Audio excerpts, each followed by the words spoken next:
Chris Godwin, sit atop the list. Then you've got the Dallas Cowboys at number 2, followed by at number 3, Nick's high-flying Chiefs, Bills at 4, Titans at 5, so on and so forth. But Greg, what do you make of the top 5? I think it's respectable for sure when you look at the names of the teams that are on that list. For me, my only issue or my only combative challenge would be moving the Titans up over the Bills.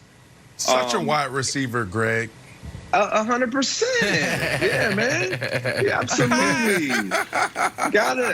I mean, when you look at AJ Brown and what he does, and you add now Julio Jones, and you have them 5th, that's just hard to swallow. That's like, I just, as a receiver, like you said, Brendan, I just have a hard time swallowing that. I can see the Bucs being there when you look at what they were able to accomplish together, the continuity that they established, how they made it work with those 3 guys. And then obviously they won.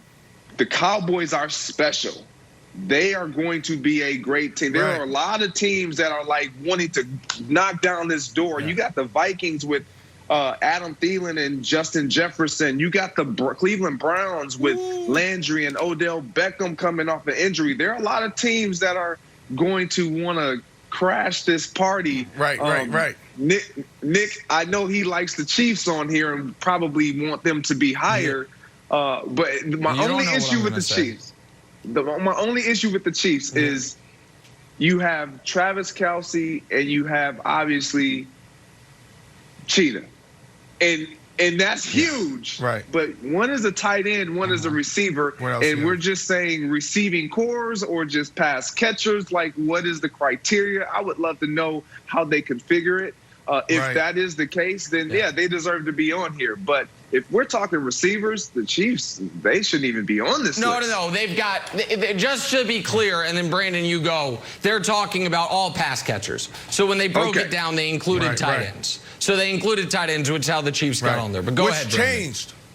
Which changed, Greg. When we got in the league back in 2006, it was only about the wide receiver, and it was only about the tandem. That's why when you look at the Chiefs, they're that good.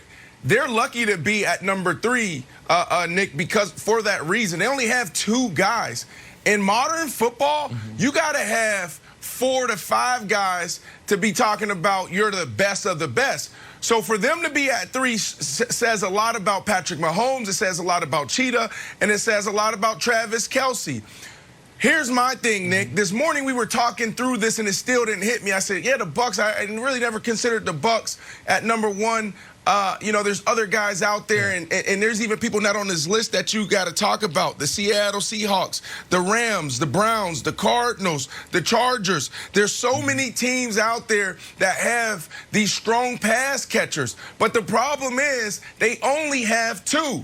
When you think about the number 1 and number 2 teams on this list, the Bucs and the Cowboys, it's not even close. I had to check myself this morning, and I opened up the roster, and I looked at the Bucs, and we're looking at Antonio Brown. We have Chris Godwin. You have Mike Evans, and then you go to the tight end position. They get O.J. Howard back, who was actually getting his career on track and having a really good year before he got hurt. And you have Gronk.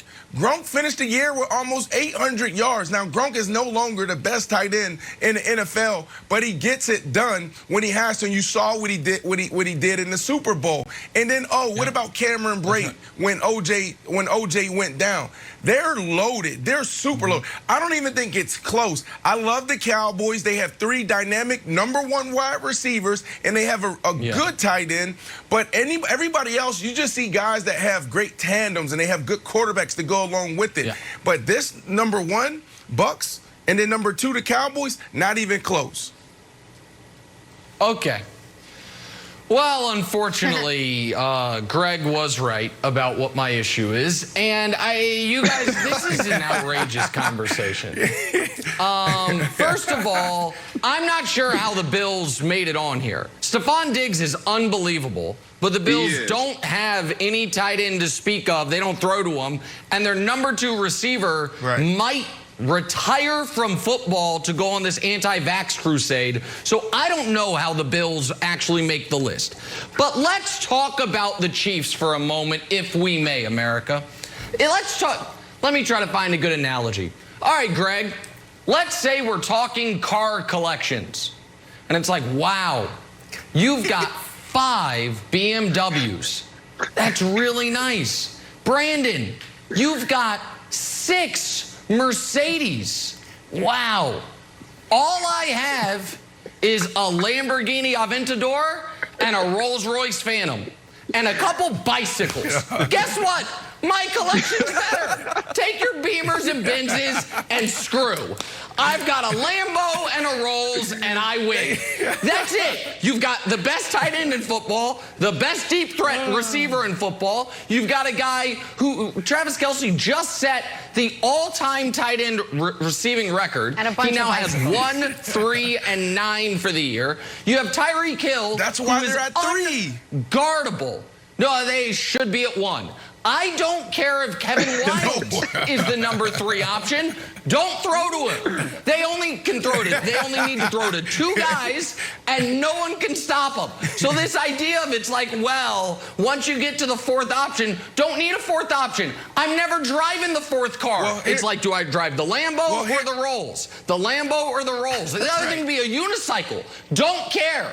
That's all that matters. So the Chiefs obviously should be number 1 here. Yeah, what up, Brandon? What's up? So listen, again, that's why you guys are at number 3, but it speaks to the level of play of Patrick Mahomes and also those guys. Like I said, back in the day, when Greg and I came in the league, all you needed was 2 guys because you can slant the defense any way. If you take one guy, you put Travis Kelce on the left, and then you have Cheetah on the right. Now, what are you doing? Are you going to double both? Now you're opening up big scenes for the run game. Now you have that number 3 guy and McCole Hardman who's matched up with a number 3, number 4 corner or a nickel guy and against cover 0. Like it's lights out. So it speaks to how awesome the Chiefs are, because when you look at it, they're trying to take Kelce out of the game plan. They're trying to take, Cheetah out. But when you have Patrick Mahomes drop back and he can read it quickly and he knows where to go with the ball, it makes it difficult on everybody on the field, and that's why they're at number 3. They can't be at number 1 because, yes, that Lamborghini that you talked about and that Rolls Royce, all right, it's not the it's not the Wraith. It's not the big boys, right? So, you can't just say, okay, because you got a Lamborghini and a Rolls Royce, they got to be number 1. You need a little bit more in your garage, buddy. You can. No, you don't. You actually don't. Wilds, here's the thing. You actually don't. You don't need anything more in your garage. You just have to hope someone doesn't come before you leave and steal your hubcaps, and that's your left tackle, your left guard, your right tackle before the Super Bowl. As long as that doesn't happen, you only need those 2 cars, Wilds. That's all you need. I love it. I love the take. Brandon, I think you've got to, I'm going to convince you about your own take. Here's your own take. My biggest takeaway here is that the Titans are going to be unstoppable. When you look at how much these teams run the ball, and I know it's weird we're talking about running in a wide receiver topic, but stay with me. These 4 teams are all on the bottom half of yards per game. The Chiefs were 16th, the Cowboys were 17th, the Bills were 19th, and the Bucs were 28th. The Titans were 2nd. So while all these teams are very pass first, the Chiefs are going to be pass first. Bruce Arians going to be pass first. He doesn't care if Jameis is throwing it to the wrong team or he's got Tom Brady. The Cowboys' defense is so bad they have to be pass first, and Josh Allen wants to show off the cannon of the arm. Ryan Tannehill is sitting back there with so many weapons. My biggest takeaway is that the Titans' offense is going to be unstoppable, and we should talk about them more. How high are you on the Titans' offense? Oh, I'm extremely high on the Titans offense. This is the type of offense that I love to play in and I thrived in, was when we had a balanced attack where you put me backside at the X, and then if it was one-on-one, it was coming to me. If they were doubling me or they were rolling coverage, then we had favorable matchups in the run game and on the other side. So that's why I always love this, and I can speak to like this when you talk about, best receiving corps and tandems, because I go back to my time in Denver. We had Eddie Royal. I I had 104 catches. He had 91. Then I went to Miami. I had Brian Hartline, who had a career year. And then we went on to Chicago. Alshon Jeffrey, Martellus Bennett, Matt Forte. The Jets, you have Eric Decker. So when you have a balanced attack, it makes everything easy. But we're not talking about who's going to be scarier or who's going to have the best season. The teams that have the best receiving